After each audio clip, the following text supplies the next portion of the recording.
తీసుకుని ఆయన పాపిగా మారాడు. సో ఆయన పరిశుద్ధుడల్లా మనది బట్టి ఏమయ్యాడు? అపరిశుద్ధుడయ్యాడు.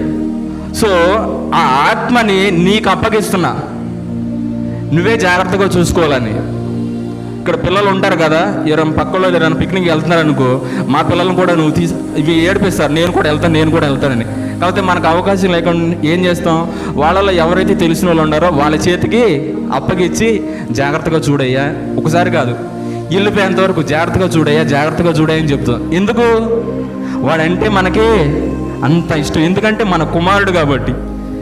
ఈ యేసు ప్రభు కూడా అదే రీతిగా, తండ్రి ఈ ఆత్మను నీ చేతికి అప్పగిస్తున్నా.